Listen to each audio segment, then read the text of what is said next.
Sixers and the Knicks in the world's most famous arena, 10th all-time playoff matchups, and the first quarter, Jay Williams was completely owned by Jalen Brunson. And Jalen Brunson just absolutely dissected the 76ers in pick and roll, and whenever Joel Embiid was in drop coverage, he had a field day with it. All this is in the first quarter, Jay. Bucket. Once again, probably the best guard in the NBA at attacking angles off high pick and rolls. Finding space, finding his three. Brunson puts the Knicks up 8 going to the second quarter. He had 14. And then Michael Wilbon watched Karl Anthony Towns going right to the hole. He was not indecisive on that particular play. Going right at Cat. Now, Alan, here's a big moment. Keep a close eye on Joel Embiid. You're wondering why is he down and holding himself like that? We're going to show you exactly why, as he's going to take an elbow to the chops, or the gut, I guess I should say, from Mikal Bridges. Yeah, it's not a game if Joel Embiid isn't in pain in some way or another, as we've seen a lot throughout his career, but he looked glacially slow in this game. Knicks, meanwhile, looked awfully fast. That's Brunson with another bucket, put the Knicks up 18. We're still in the first half. The lead is 16. It's Brunson again. Now it's 19.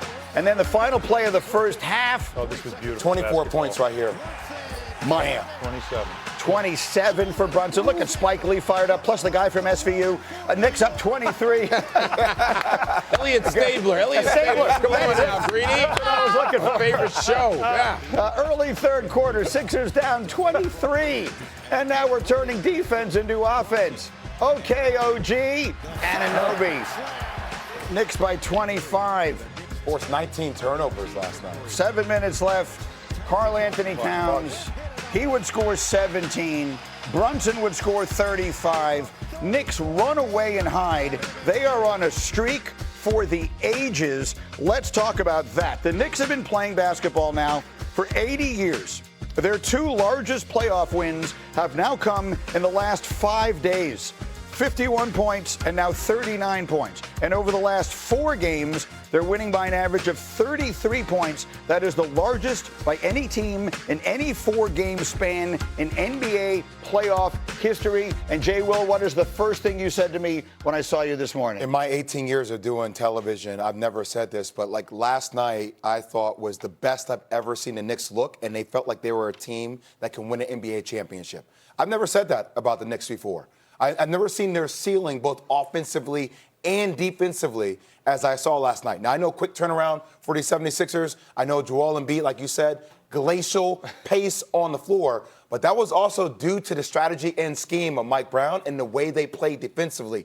19 turnovers, shot the heck out of the basketball. The way they moved him from side to side, it was the most impressive performance of the season. When I got on my Acela train last night from Washington to come to New York, so many Knicks fans on the train, Mike. And I'm not a betting man.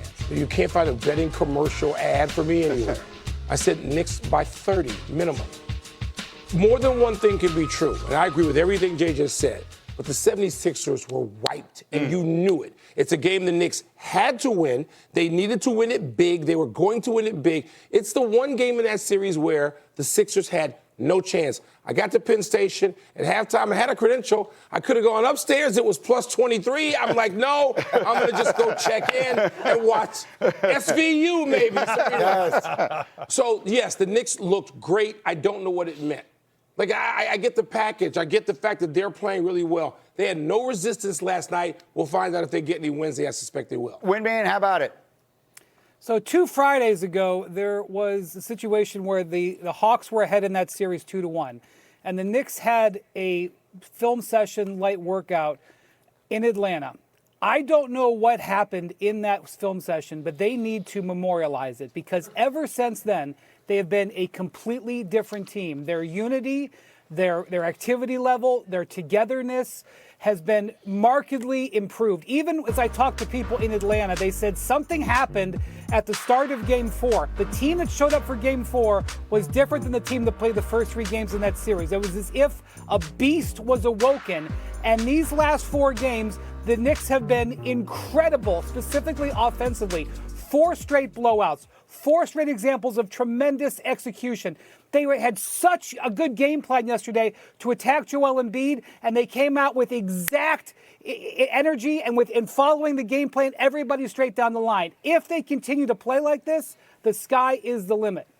This is what happened in that meeting, is the players talked about the time is now and understanding the time is now. For a group that has played a lot of basketball together and has gone through the ups and downs and has had games like last night, we've been on the other side. We've been the tired team that got run over. We know what that feels like. We have to now be the team that runs the team over. We've been the team that didn't close out a game that they needed to close out to extend a series. We've got to be the team that closes it out. Josh Hart explained it like this. You're playing a video game and you're kind of laid back watching and playing your game and you're losing, and you lean forward in your chair and you get a little closer to the TV and you start focusing a little more, and that's what this team has done. They have locked in, understanding that the opportunity for this team, this group, is right now. There's some things they could take advantage of, and if they have that meeting, which they did, and they came to this realization at that point, all right, and we saw signs of it in Game 3. We saw signs of it in Game 3. There were hints this would come. Boston was goofing around and doing whatever the Celtics wound up doing, right? Mm-hmm. You've got an Eastern Conference where nobody can really take control. I mean, Cleveland may be a real match for them. Detroit, we know, crushed the Knicks in all 3 meetings. We'll get back to that later. But the Knicks are a substantially different team now than the team that Detroit trashed. Can I say 3 things very quickly? Yes. Number one, shout out to Mike Brown for the strategy offensively on what the game plan was last night. Which was what? Explain. Well, it's just like they started Cat at the 5. There was a lot more off-the-ball action movement. They forced Joel Embiid out on the perimeter. Karl-Anthony Towns had 2 fouls early. Mitchell Robinson came in.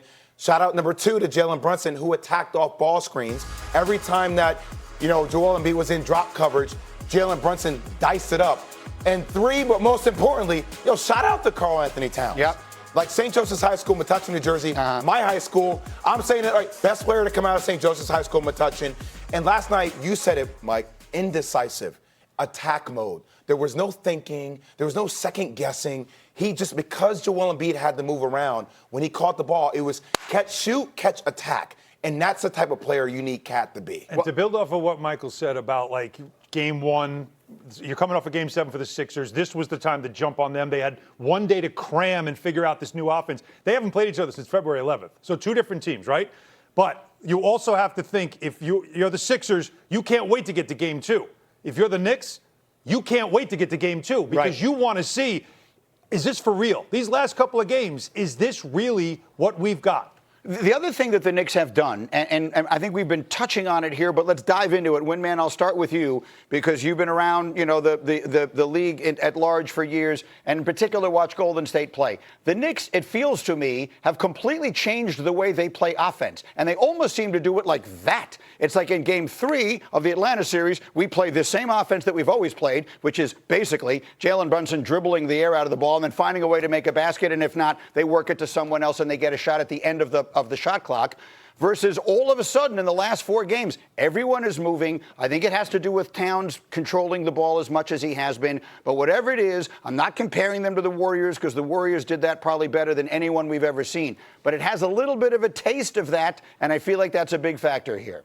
Well, what they're really doing right now really well is get into what they call early offense, where they flow right from defense and they run right into a play. A lot of times when the Knicks were at their worst, Jalen Brunson would dribble the ball literally 20 times in a possession, and they would wait to get into their offense. Now they're way more active in getting into it. Now, let's be honest.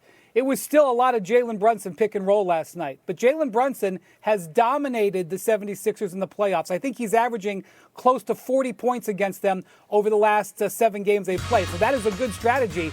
But when they don't have Brunson, doing that, they've been going to Karl Towns. And Karl Towns is running sets and systems and a high post offense like we saw Draymond Green. Not exactly the same. I don't want to say they're the same player.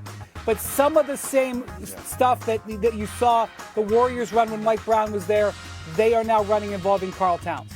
Does it remind you of that, Michael? Yeah, Do you think we're seeing a little bit of that? The Cat and Draymond analogy is fine. Wendy, I don't think you're overstating that at all. No, he's not doing it at the same volume. But when you see, first of all, just the patience, the look.